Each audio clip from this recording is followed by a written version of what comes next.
I think the only way is like no one's going to listen if you're quiet and accept it. So I think the pharmacist fight back bill is appropriate. It's we got to grind them down. Got to fight. Man. Yeah, we got to grind them down. What's your like mindset going in like for the PMS business, right? So for BestRx, Pioneer, QS1, and all of that stuff. What's kind of our mindset shift like in 25? What we're kind of starting out with as far as like philosophy, mantra, whatever we're doing now. I want to automate the things that don't add value to patients' lives and give people more time to interact with their patients.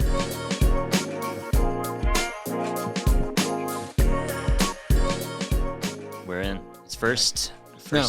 No, your second one of the year, my first of the year. Yeah, your first of the year. We're not leadoff batters, nor should we be. In baseball, what is the person who bats second? The worst batter in the league? Is that what? Second? Is it leadoff and then you're in the hole? And then, no, I don't remember. Well, I know cleanup is 4. That's all I know. Yeah, I know leadoff and cleanup. Yeah, I know leadoff and cleanup. I don't We're terrible at baseball. We're so bad at it. Yeah, we're so bad at it. I played it for years and I still don't know. Yeah. All right. Well, welcome back, everyone. We're doing a Catalyst catch-up episode here, which is just Josh and I. We got a few topics to cover, and then we'll get out of here. But the first one that I think that everyone is familiar with that didn't quite get through in 24 or so far in 25 is PBM reform. A lot of false starts. It got close, it got included, it got excluded. I just want to get your take on like what you see, what you hear, what you thinking. Yeah. You know, I think there was I think in one of our catch-up episodes last time I was like, it's gonna happen in the lame duck session between November and January. Dude, I was so and like that was kind of the like everybody there was the general view that I was getting from people that I trust was that nobody wanted to give the other team a win, and the lame duck session was like the perfect place to pass something that's got bipartisan support. Right. And just it was like on the desk and then got pulled with budget stuff. Right. We won't go into how or why, but budget stuff happened. Mm-hmm. And like, I don't know. Like, I'm hopeful that it still happens, but with like the new administration coming in, and like they clearly have a focus on, you know, like tariffs and immigration and other stuff. I'm like, maybe I don't know. My pessimistic view right now is like it's a pipe dream, and there's other priorities that just are gonna trump this. No pun intended. But I don't know. It's there. It's Could ready. Be. It's right. It just there. needs some ready. signatures. And it got all the way to that spending package. Yeah. And then obviously they couldn't pass it in a lame duck, so they tried to put it in the spending package, and still just didn't quite make it. I don't know. We're optimistic. I'm optimistic. Obviously, it's going to take a ton of support from everyone. What now though? What can you like? Yeah. I know from our perspective, like reach out to NCPA. Whatever organization you're a part of, get active still, stay active. I mean, you know, the pessimistic part of me is like, it's just go buy a senator, right? Like the PBMs did, like maybe we should too. Yeah, maybe. But yeah, all joking aside, like I think it's still like, you can't let up the pressure, right? You still have to be like, I think you need to be involved in CPSN. I think you need to be involved in CPA. I think you need to compulsively write your representatives and tell them to support it. You know, like I think it was probably a couple years ago when I was on my net neutrality kick that I was writing both of my senators like weekly to tell them to support net neutrality. And both of them did not support net neutrality. But I think the only way is like, no one's going to listen if you're quiet and accept it. So I think the pharmacist fight back bill is appropriate. We got to grind them down. Fight. Man. Yeah, we got to grind them down. I'm with you there. So, okay, cool. TBD there. Everyone keep going, keep getting active. We're writing our senators and Congress people every week still, just FYI. I have sent a number of emails. And I have too. I get a form response every single time. I don't quite have the clout yet to get an audience, but here we are. Connect 2025, where pharmacy professionals come together to be inspired, connect, and grow. What can you expect? Hands-on learning sessions, networking opportunities. Bring fresh ideas back to your team. Don't miss out. Register now at connectpharmacyconference.com.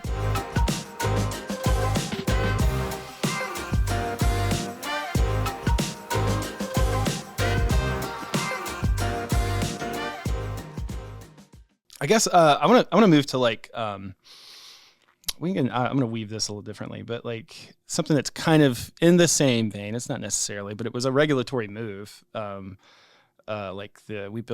building out some care goals for that M3P piece. Talk to me about that. Like it's something that still everybody's probably right now. It's fairly timely about what's going on there.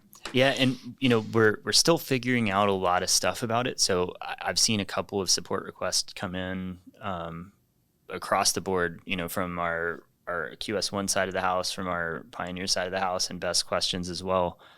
And no one really seems to know what exactly they need to do, but all three of the platforms, this is the nice part about us being integrated now, is we were able to work together and use a bunch of ideas from a bunch of people across the long-term care world, from the retail world, and kind of say, what's the best way to do this? And unfortunately, the best way is kind of interrupt workflow and say, hey, this message came back from the switch. The patient might benefit from copay smoothing, right? Or M3P or MPPP or whatever you prefer as your acronyms. And like the end of the day, like I think we're catching like 99% of those now. And so you've got a nice little pop-up, whatever platform you're on, you have some type of pop-up that says copay smoothing's available. Here's the collateral to hand to the patient. And then how to resolve like with actions. Now we're still finding small details. Apparently we didn't expect this, but it happened. The messages came back even when the copay was 0. And you're like, that's a weird thing to interrupt workflow for. Yeah. So we're finding these little nuances. And I think, to be honest with you, I think some of the PBMs are finding nuances about how things are working that they didn't plan for, right? You build something out, you test it, and then it gets real tests. Yeah. Like it gets real world tests with real volume. Yeah. I mean, it's true. I'm happy to blame a PBM for any problem on the planet, but this one is one of those where like the government came up with a plan that was like 50% baked, and we're all still trying to figure out what that meant and how to enact it. So I think we've got a good grasp on it. And at the same time, you'll probably see changes over the next couple of weeks or months to catch all the weird things that we didn't know about or plan for. Are we doing some prompts on the point of sale or anything like that? Or how are we physically I mean, so part of that thing is you have to ask the patient if they want to do this program. Yeah, right. And so the first interruption is, hey, Mark, you might be eligible for copay smoothing. If you want to do it, here's some paperwork. And this is where it was a terrible idea, like horrible planning. The pharmacy can't sign the patient up for it. Oh, okay. So you can't opt in right there. Yeah. At the pharmacy so you have to go back and call your insurance and say, I want to be in copay smoothing. So then they have to enroll you. Let me know an option. And this is where like no one who wrote this rule had ever worked in a pharmacy. Yeah. So if the patient says, I'm interested, the pharmacy is either going to hold it in the bin or put it back on hold. And then they've got to reverse the claim, resubmit it, get the M3P information off of the paid claim, which almost no one would have read otherwise. Right. Well, yeah. So now we have a second interruption that says, here's the M3P information. They add it to the patient's profile and then bill the secondary, right? So it adds a ton of extra work to the pharmacies when they don't get any real benefit from it. Man, that's... I'm going to get a reputation on this one for being like Debbie Downer, right? That's a lot. Yeah, we're not starting out like super strong. No, it's all right. I know everybody like plan changes and all of that's happening right now. So I haven't really even seen it bubble up too much. Have you seen much of it bubble up? Like not that a lot gets bubbled up to me from that perspective, on operational perspective. Yeah, I kind of look at like there's kind of 3 levels of escalation. I'm sure our support teams are definitely getting questions about it. It hasn't bubbled up to the point where I'm getting yelled at about it regularly, because I think in general, we all know like this was just a really poorly planned government program. Again, good intention, poor execution. I mean, all that's fair. And right? I think that generally goes down to like, as a rule of life, you can have good intentions and poor execution, and everybody's going to hate it. Like, you just have to execute well. Okay. All right. So those are the two things to I guess we kicked off so far with 25. Probably not working as well as we all want it to, but we'll keep going. What's your like mindset going in like for the PMS business, right? So for BestRx, Pioneer, QS1 and all of that stuff. What's kind of our mindset shift like in 25, what we're kind of starting out with as far as like philosophy, mantra, whatever we're doing now? Yeah. I think, like we operate on annual priorities, right? So we've got 6 annual priorities going into 2025, and those will feed the types of things that we're thinking about for the PMS side of the house. And one of our annual priorities is B1 RedSail, so like integrate our teams. And so I think there's a lot of things that we'll see as far as building features in the pharmacy systems to feel more cohesive. And what I mean by that is like the pharmacies have reliance on so many more things outside in the world, right? You have dispensing robotics, you have interfaces, you have other vendors, you have all these other things. And so one of the big themes of what we're trying to tackle this year is speed, efficiency, and making sure all of our partner interfaces are updated and smoother. So my hope is that while the rest of the world gets a little crazier, the pharmacy management systems get a little bit smoother, faster, and more stable. Okay. Speaking of one RedSail, I'm going to plug Connect 25. We're actually going to have the gamut again. So we're inviting BestRx customers. We're inviting, obviously, the Pioneer customers and the QS1 customers all under one house. So I'm super excited about it. It's in mine and your backyard here in Dallas in Grapevine. So we're going to have classes across the board, really in-depth LTC classes, obviously platform-specific stuff. If you're just a BestRx customer, you'll be able to learn on your platform. If you're same way with Pioneer, Prime Care and those folks. But I know a lot of like industry, a ton of industry thought leadership too, and security too. I think we're bringing stuff around like, as cybersecurity becomes more of a thing, we're going to have classes on that too. So I'm super excited to have kind of everybody under one roof. Yeah.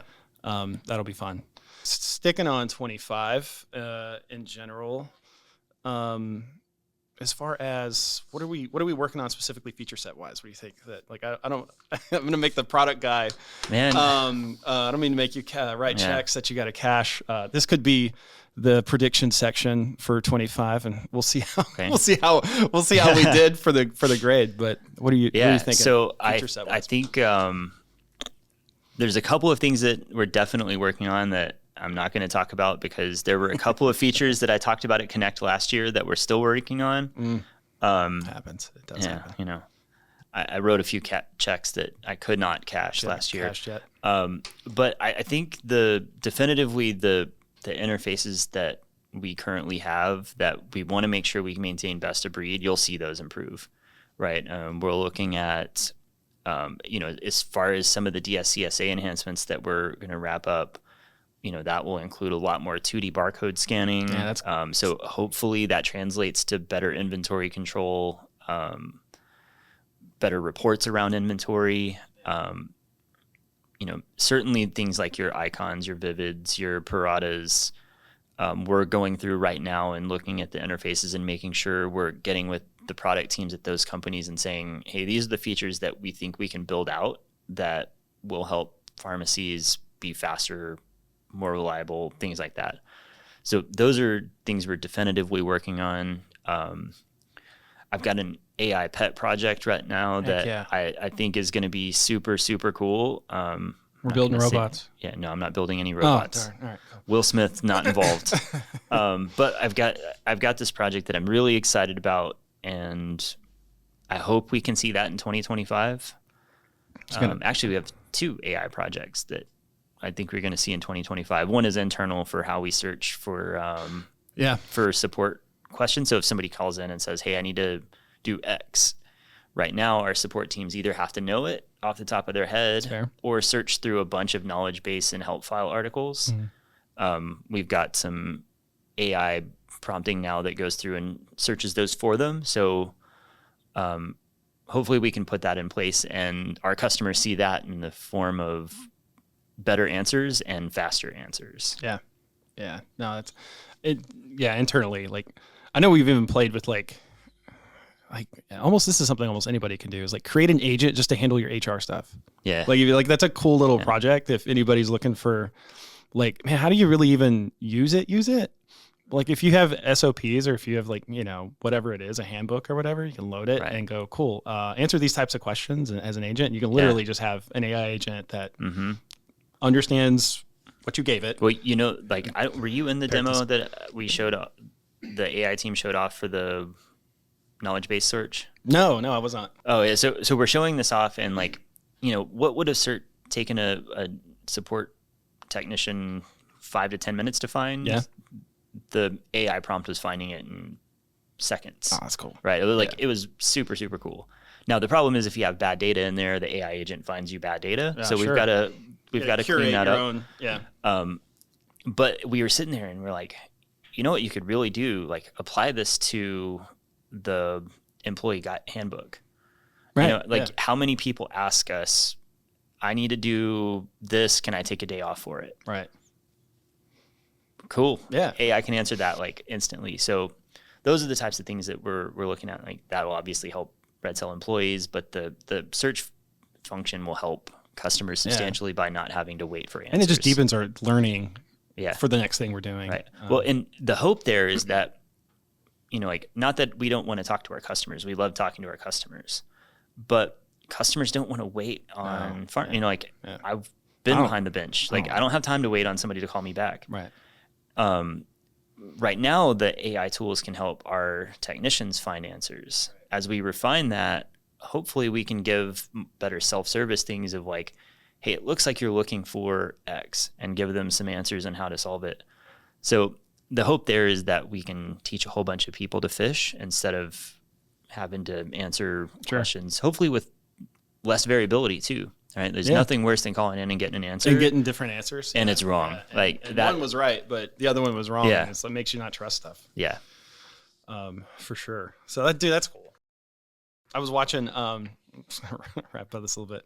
I was watching, I can't remember the company's name. I really don't remember the company's name, but they're literally building like humanoid robots, and they're like training them to do inventory. And there's basically, Amazon's not going to have a warehouse worker, I believe, in like 10 years straight up. Like they just won't have one, which you'll have to figure out what to do with all that. Right. But, just because a lot of people, it's a lot. It's crazy. I was just thinking of it. It made me think through, like, what if there was a robot that did work in the pharmacy, but also did your inventory at night while you were like, how, like, it would always be right. It would, like, it would always be right. Like, I don't know. Like, in his like labor shortage / reimbursement environment we're in makes it hard to staff. Like, talk about a great application. What I would love to see automation replace are like rote tasks that nobody wants to do. Right.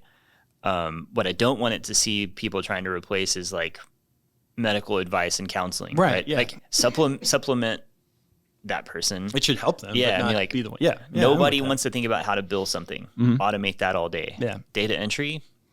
Right. Don't care. Yeah. Drive through. Put it in a kiosk. Right. Like, I don't want to get yelled at in a drive through. Nobody wants to get yelled at in a drive through. There's some places, like there's some elements of like, man, it could make sense, but it also could take away a little of the human factor a little bit. Like there's certain, you know, so many of our customers have this experience. I have this experience in my pharmacy. I know my technician's voice through the thing. Like I don't even have to see her, and you just light up because it's a friend to you. And so that's the one thing that. Yeah. I mean, it's funny. Like there's like 2 examples, right? So I had to have my driver's license renewed that's a slog weeks ago. And for those of you who live in states that are smarter than Texas, we decided that we were going to put them all in these like DMV super centers. So basically you aggregate like, and I don't know, I have a 7-year-old, so I've seen Zootopia about 1 million times. And they aptly did this. The DMV workers in Zootopia are sloths. Oh, that's right. And I'm not insulting DMV workers, kind of. But like, it's just they have to process so much stuff, and it's so inane that like there's no incentive to hurry. Yeah. Right. So I go in there, I sign up for an appointment 3 months ahead of time. I go and I still wait 90 minutes to do something that could have been done at a kiosk. It takes literally, once you sit down, it's 4 3 minutes. Yeah. Like that's a perfect job where you could walk in and say, put it in a kiosk, you scan your passport, you scan your old driver's license, you put your fingerprints on there, and you get a picture, and it prints a driver's license. Like, why is that not the case? Right.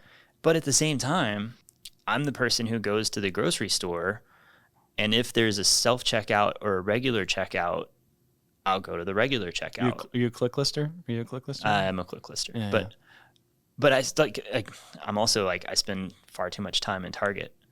I like going through the checkout where there's a real person checking out my groceries. Especially if I have a huge thing I'm doing. Yeah. Like if it's a few, I don't care. Yeah. If it's like, but if I have a huge basket, I have to feed a 15-year-old and his army of friends that I have to buy for. Yeah. So, yeah. So I guess coming back to actual pharmacy stuff, like I want to automate the things that don't add value to patients' lives and give people more time to interact with their patients. Yeah. I was looking at somebody the other day. They pulled off, this was in a doctor's office. It was actually in a doctor's office. They're pulling off, at least everyone's demo works that they publish. But how to only surface the things that make sense to surface based off the rules with the agent. I thought that was really cool. They were like, hey, look, if somebody actually has a question or you're about to give medical advice, no, that surface is up to me. Yeah. But if it's like, hey, what time's my appointment? Can I move it? Can I whatever? Right. All patient didn't know, that was none the wiser. Right. All handled through. Yeah. And hopefully, like one of the things that Hemel and I were talking about trying to solve is like when you ask a patient a question on a form every time and the answer never changes, right? Yeah. Why ask 5 times? We need to figure out a way to ask them once and have that question have a period of time that it's good for, so that I don't have to ask you, like, for example, you ask somebody, are you a smoker? And you're like, nope, never been a smoker.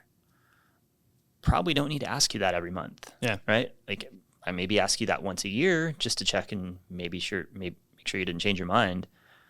But I only need to ask you that if you say you are a smoker and I do a counseling with you about smoking cessation, right? Then I check you every month and say, how are you doing? Are you stopping? But I don't need to ask you if you're a smoker every month if you've never been a smoker, right? So like there's some logic around answering those questions and like care planning that as we get more advanced in, and I hope we see this in 25. It may be a longer, 25, 26 timeframe, but I hope we can get to a place fairly quickly about being smart about what we're asking to give pharmacists and technicians more time to do those types of things. Yeah, right? No, that makes sense. I guess I didn't bring a prescribable, but I do have one off the top of my head, I believe. So we'll move on. Some of these I'm skipping, but it's fine. I feel like we did good. I don't know if we did good. The people will let us know. But all right. So I'm proud of our work.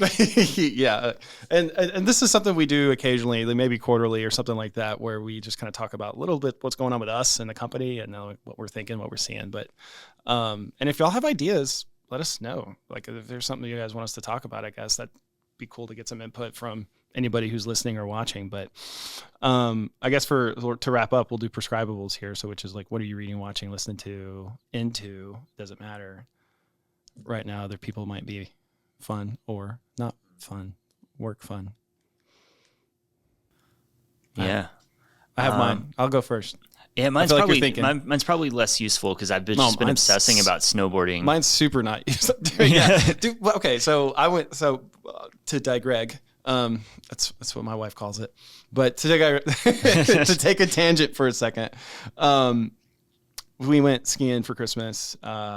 We only go once a year. I'm terrible, but the weeks leading up to it, you just consume so much like either content, ski, like you're just trying to figure all out. You're trying to look at the snow. You're blah, blah, blah. All the algorithms know what you're doing too. So just keep, it's like this like perpetual like loop you're in of it until you finally get out of it and get back home. At least that was my exposure to it. But all right, my prescribable. I already said this once on the first podcast, and I'm kind of still on it. Science Versus, cool podcast. It's a Spotify owned podcast. I have to listen to it. So pro tip here, I have to listen to it at like 1.25 or 1.5 speed. There's a lot of like, she's Australian. She talks a little slow for me. That's all. Does she do the NPR voice? I can't remember. Not necessarily. Like, it's a fairly like active, engaging. It's just the cadence is like, it's just slow for me. It would nice to get a 40-minute podcast in like 25 minutes, but all like cited research stuff that they're doing. Like they did one on like fiber. They did one on, you hear the word narcissist all the time. So they really did a deep dive. Are there really more narcissists now? Yada, yada, yada. And they looked through peer reviewed research. They did one on water. I take it the answer is no. There are not more narcissists now. Not really. Just people have been terrible throughout our humanity. Really. And it's also too like as folks try to get help, you do see more diagnosis. So, right. Like that was kind of the deal where like initially people were worried about more cases of autism because there were more diagnoses. Right. But our criteria got better. Yeah. Right. Like the guy who 30 years ago would have just been like considered weird. Yeah. Is now diagnosable on the autism spectral disorder list. And so like that was one of the things I remember reading about was like, are there more cases of autism? And the answer is diagnosed, yes. Realistically, probably not. So like the things that we would have considered like odd behavior a long, long time ago is now a diagnosis. So you're kind of yeah. So that was cool. They even did like I guess there's a kind of a test you can take. It doesn't really. The Are You a Narcissist test? It kind of is. It gives you a spectrum on it on where you are. So it was kind of interesting. And then the last thing for fun, tonight is the last. Apple TV has a show called Silo. Super cool. Season 2 wraps up today. It's one of those shows I've had to watch every week, like it's 1994. Yeah. But because I'm just not going to wait it out to just binge it. So anyway, I was waiting it out to binge it. It's a slog a little bit in season 2, and then episode 9 it gets super good. Yeah, I felt that's how the first season was though. A little bit. It's like, kind of always it had like that anxiety build over the first half of the season. It is. Yeah, it is. And then what podcast with Michael Muna is airing pretty soon, so that'll be one everyone should watch. That'd be cool. Cool people.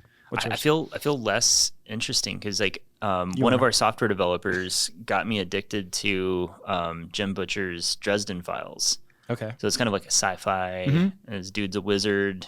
Kind of deals with all right. Yeah, like I dig it. My cool factor is hovering around 0 right now. Yeah.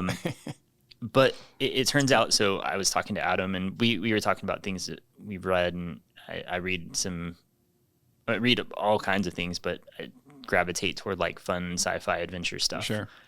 And I was out of stuff to read, and Adam was like, hey, check out the Dresden Files. And I remember there was a TV show briefly for like a season, and it wasn't very good, called the Dresden Files. And he's like, no, man, the books are different. Well, 17 books later over the last 6 months. Holy smokes, that's a lot. It's a lot of books, and it's not done yet, which is like the worst part is I'm all caught up. I just finished book 17. Holy smokes, you read them all. Yeah, I read them all. Oh. And like he's supposed to have factor went up because you read it all, I feel like. I mean, I did read them all. Some dedication. But yeah, so I guess the moral is I obsess about things and I consume them in their entirety. So it's like sci-fi. Gandalf meets sci-fi. So not like that kind of wizard. He's like a practical modern day wizard.